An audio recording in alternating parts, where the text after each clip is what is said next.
This video is brought to you by Brilliant. On Thursday last week, it was announced that the UK had fallen into recession. This comes after a particularly tough year, in which people continued to struggle with the cost of living crisis. As a result, households and businesses have cut back on spending, and this limited economic activity, especially around the Christmas period, resulted in the UK economy contracting in the second half of the year. This is particularly damaging for the Prime Minister, though, who began 2023 by setting out his 5 priorities for the year, the second of which was to grow the economy. In announcing these, Sunak asked the country to judge us on the effort we put in and the results we achieve. So what does the data actually say? How damaging is this for Sunak? Will this be one of the final nails in Rishi Sunak's political coffin, or is the news just not actually as bad as it may seem?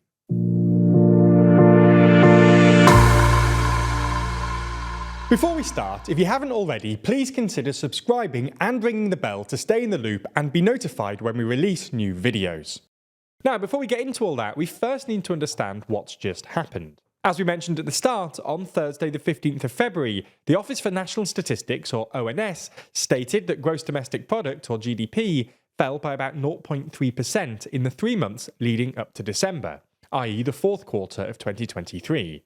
As the UK's GDP declined by 0.1% in the third quarter of 2023, this meant that GDP had fallen for 2 successive quarters, which meant that the definition of a technical recession had been met. Across the second half of the year, the ONS estimated that the UK economy contracted by a cumulative 0.5%.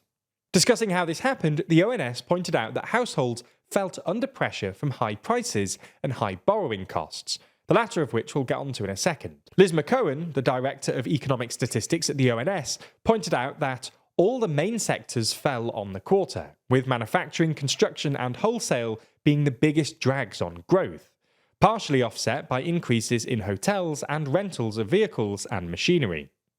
Ultimately, though, one of the biggest contributing factors to the recession are high interest rates, with the Chancellor, Jeremy Hunt, going as far as to suggest that the recession is to be expected as a result of these high rates, with them currently standing at 5.25%. This means that borrowing money, for individuals and businesses alike, is more expensive, which discourages spending and ultimately hurts growth. Now, if we average out the growth figures from all quarters of 2023, the ONS estimates that UK GDP actually rose by 0.1% last year, though this is the weakest performance since 2009 during the financial crisis, and it doesn't include the 2020 COVID anomaly.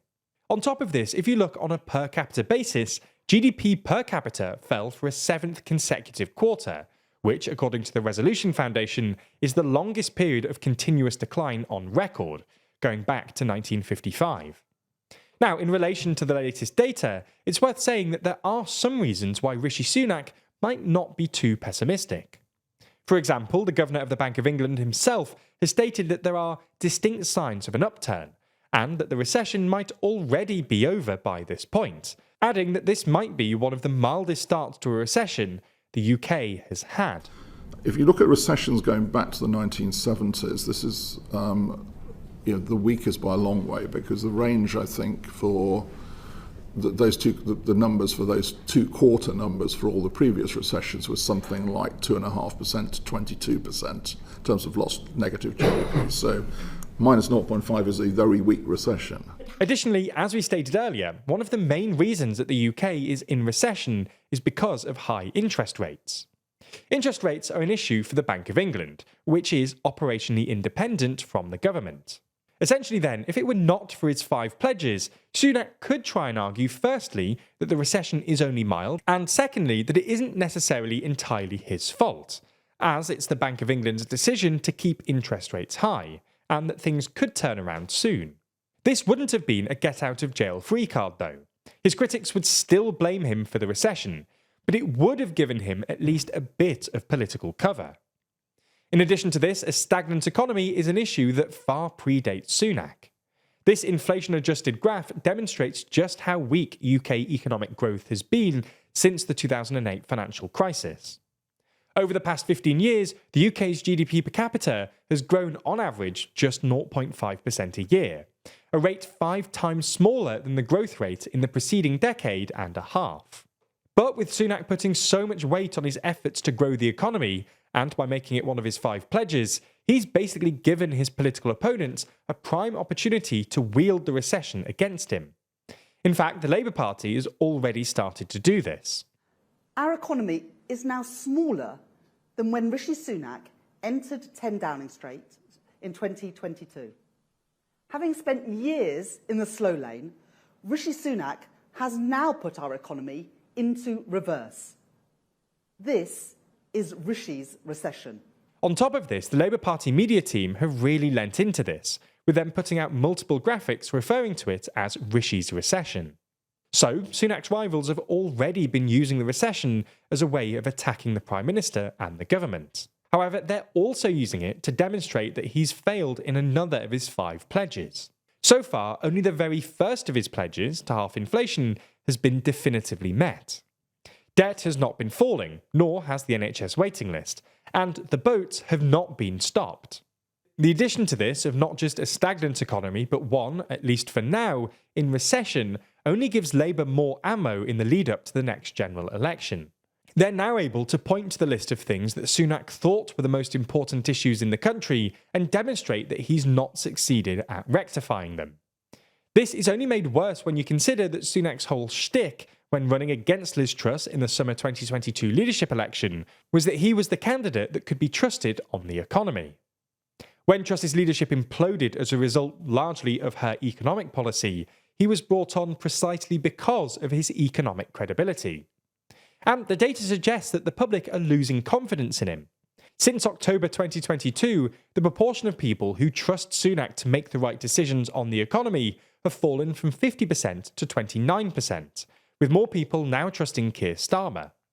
Specifically on his economic growth pledge, some 69% of people, according to the latest YouGov polling, think his government is doing badly. The fact we're now in recession, even with all of its caveats, won't help this, and will damage Sunak's economic credibility even further.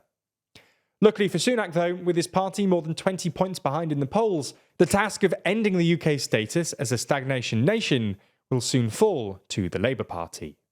A lot of stuff we talk about in our videos can often seem pretty complicated, especially when we dive deep into detailed data and economics.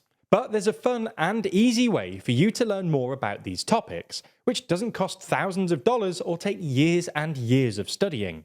That's because Brilliant is the best way to learn maths, data science, and computer science interactively. And the fun thing is, it doesn't take long to learn either. These complex topics are broken down into small and accessible chunks, designed around your busy schedule, whatever your skill level.